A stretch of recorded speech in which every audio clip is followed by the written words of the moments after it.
আলী রাদিয়াল্লাহু তাআলা আনহুর আম্মা জান হযরতে ফাতেমা বিনতে আসাদ বাইতুল্লাহ শরীফ তওয়াফ করতেছেন, আলী রাদিয়াল্লাহকে পেটে নিয়ে বাইতুল্লাহ শরীফ তওয়াফ করতেছেন। এমন সময় তার পেটে প্রসব যন্ত্রণা আরম্ভ হলো। এমন সময় কাবা শরীফের সামনে হযরতে আলী রাদিয়াল্লাহু তাআলা আনহুর আম্মা জান ফাতেমা বিনতে আসাদ রব্বুল ইজ্জাতের কাছে ফরিয়াদ করে, মালিক, কাবার চত্বর হলো পবিত্র, এই জায়গায় যদি আমি সন্তান প্রসব করি আমার ইজ্জতের কি হবে, তোমার ঘরের পবিত্রতার কি হবে? এ কথা বলতে দেরি রে, খোদার কাবা ঘরের দেয়াল ফেটে ভিতরে জায়গা হয়ে গেছে। আল্লাহু আকবার। আলী রাদিয়াল্লাহু তাআলা আনহুর আম্মা জান প্রসব বেদনার কারণে কাবা ঘরের দেয়াল ফাঁকা হওয়ার সাথে সাথে কাবা ঘরে ঢুকে গেছে। আল্লাহু আকবার। কাবা ঘরের ভিতরে আলী রাদিয়াল্লাহু আম্মা জান 3 দিন ছিলেন। পৃথিবীর প্রথম কোন মা কাবা শরীফের ভিতরে সন্তান প্রসব করেছে। পৃথিবীর ইতিহাসে প্রথম কোন মহিলা কাবা শরীফের ভিতরে 3 দিন অবস্থান করেছে। আহারে, দুনিয়ায় সন্তান হলে কত দায়ী লাগে, দুনিয়ায় সন্তান হলে দাইমা লাগে, দুনিয়ায় সন্তান প্রসব করলে হাসপাতালের চিকিৎসক লাগে, অত্যন্ত অভিজ্ঞতা সম্পন্ন মুরব্বী মানুষ লাগে। অথচ আলী রাদিয়াল্লাহু আম্মা জান কাবা শরীফ বাইতুল্লাহ শরীফের ভিতরে তিনি সন্তান জন্ম দিলেন। একজন দায়ীও লাগলো না। আলী রাদিয়াল্লাহু মার দায়ী হয়েছিলেন কে? জোরে বলেন না কে?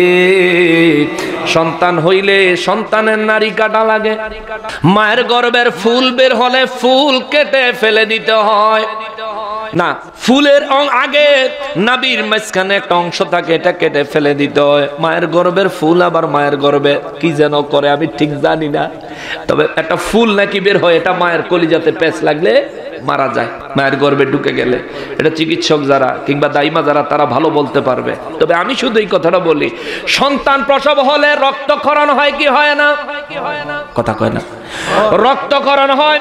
যার সন্তান প্রসব হয় অজ্ঞান হয়ে যায়, যার সন্তান প্রসব হয় সন্তানের নাভি কাটার ব্যাপার থাকে। কিন্তু বাইতুল্লাহর ভিতরে আলী রাদিয়াল্লাহর মা একা 3 দিন অবস্থান করলেন।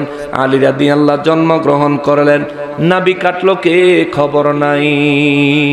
আলী রাদিয়াল্লাহর মায়ের দাইমা হলো কে? খবর নাই। 3 দিন পরে আলী রাদিয়াল্লাহর মা আলী রাদিয়াল্লাহু তাআলা ধরে কোলে লইয়া বাইতুল্লাহ শরীফ থেকে বের হয়ে আসছেন। জোরে বলেন সুবহানাল্লাহ। এখন প্রশ্ন আসতে পারে, হুজুর আলী রাদিয়াল্লাহু তাআলা আনহুর আম্মা জান রে, আমার রব্বুল ইজ্জত এত বড় দয়া কেন করলেন? এই কারণ আমার নবীর সাথে সম্পৃক্ত। সুবহানাল্লাহ।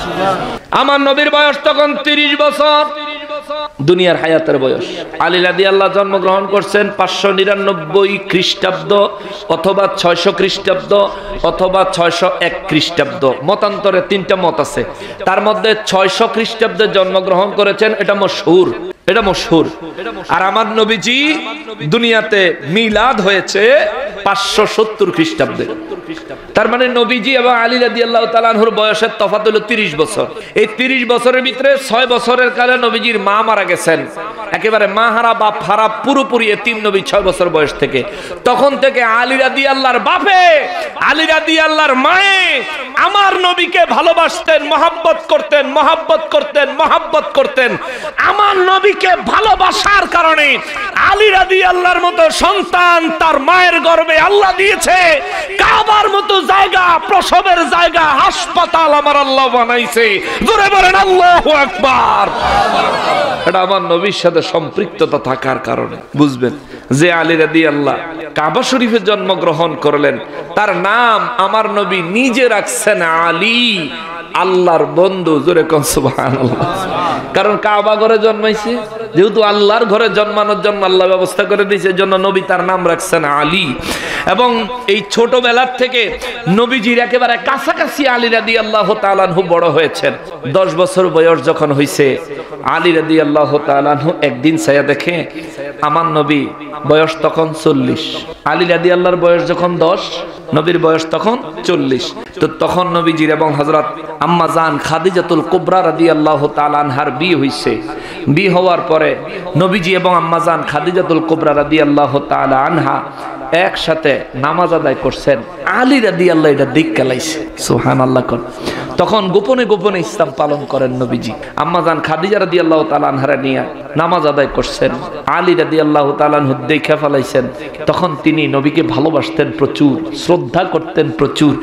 জিজ্ঞেস করলেন, হুজুর এই কি করলেন? নবীজি বলেন, নামাজ পড়লাম, সালাত আদায় করলাম। কার জন্য? যিনি আমাকে এবং তোমাকে সৃষ্টি করেছেন তার জন্য। নবী বলেন, আলী আমি তোমাকে ওই রবের ইবাদতের জন্য, ওই রবকে রব হিসেবে মেনে নেওয়ার জন্য ঈমানের দাওয়াত দিচ্ছি। জোরে কন্না সুবহানাল্লাহ। আলী রাদিয়াল্লাহু তাআলা আনহুকে আমি ছোট মানুষ, অহনে সিদ্ধান্ত নিমু, আচ্ছা আমি আমার আব্বার লগে আবু তালেবের লগে কথা কইয়া লই। আবু তালেব নবীজির চাচা, আলী রাদিয়াল্লাহু তাআলা আনহু নবীজির চাচাতো ভাই। কয় বাবার লগে বুঝালে, আব্বার লগে বুঝালে। আমগো দেশের ফলাফাইন বন্ধুয়ে মাল খাইতো কইলে কি এর বাপ কি এর মা জায়গা, ইয়াব্বা ট্যাবলেট খাইতো, ডাব চুরি করে খাইতো। ঠিক কি না বলেন? আলী রাদিয়াল্লাহু তাআলা আনহু ইসলামের দাওয়াত দিবেন খোদ রাহমাতুল লিল আলামিন। তিনি বলেন আব্বার লগে বুঝালই, বাবার সাথে বুঝালই। আলী রাদিয়াল্লাহু ঘরে চলে গেছে। চিন্তা করে আব্বার লগে যদি বুঝদাম যাই, আব্বা যদি মানা করে, চিন্তা করে আব্বা যদি মানা করে তাইলে আমার কি ক্ষতি হইব? হাই হাই, যিনি আমারে বানাইছেন, যিনি আমাকে সৃষ্টি করেছেন, তার উপর ঈমান আনার জন্য, তার ইবাদত করার জন্য আমারে দাওয়াত দিবেন। আব্বায় মানা করলে আমি সেই দিকে পদার্পণ করা, সেই দিন গ্রহণ করা আমার জন্য একটু শক্ত হইয়া যাইতেও পারে। এই চিন্তা করে আলী রাদিয়াল্লাহু তাআলা যা করে আল্লাহ, আগে ইসলাম গ্রহণ করবো, পরে আব্বারে হনাইমু। সুবহানাল্লাহ। যেই ফলাফলটা দেখবেন বাপে টেয়া চাইলে দেয় না, এই ফলাফল চুরি করে নিয়ে খরচ করে পরে আব্বা 100 নিছি গা, আব্বা 500 নিছি গা, হয়তো লাড়ি লইয়া জুতা লইয়া দিব, দৌড়ানি দৌড়ানি দিলে কি হইছে, নেওন তো নিছে গা।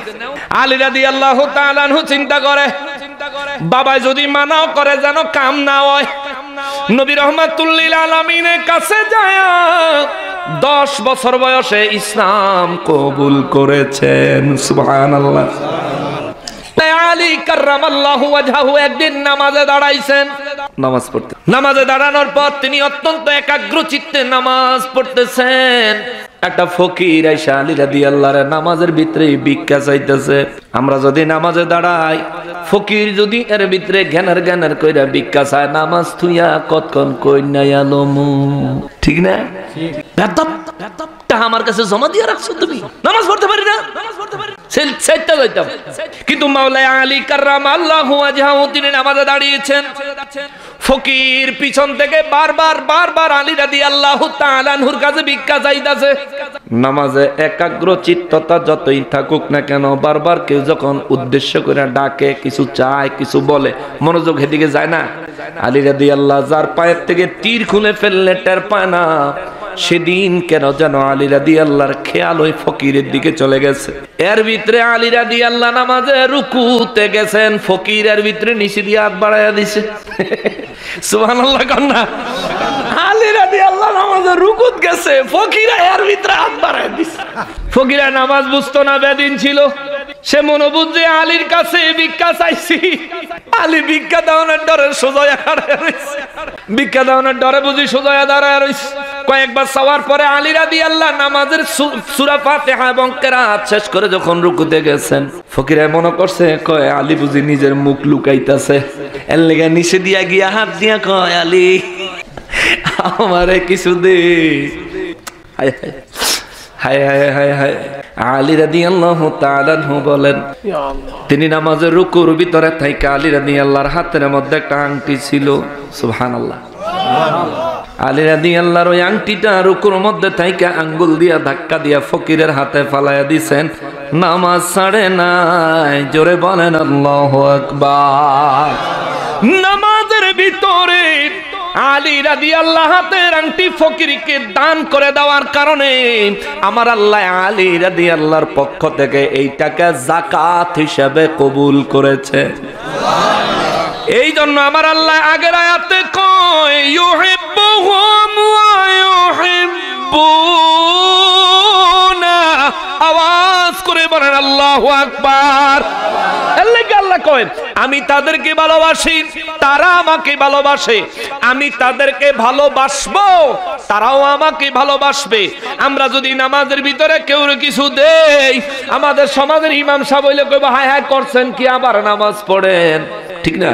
করছেন কি, নামাজের ভিতরে অন্য কাম করছেন, নামাজ শেষ আপনি আবার নামাজ পড়েন। আবার অনেকে কইব হইয়া যাইব, ফতুয়ার অভাব নাই, আমাদের দেশে হুজুর কম ফতুয়া বেশি, তাই না? তাই না? সাধুহানো সিনেমার থেকে বেশি ফতুয়া চলে বর্তমানে।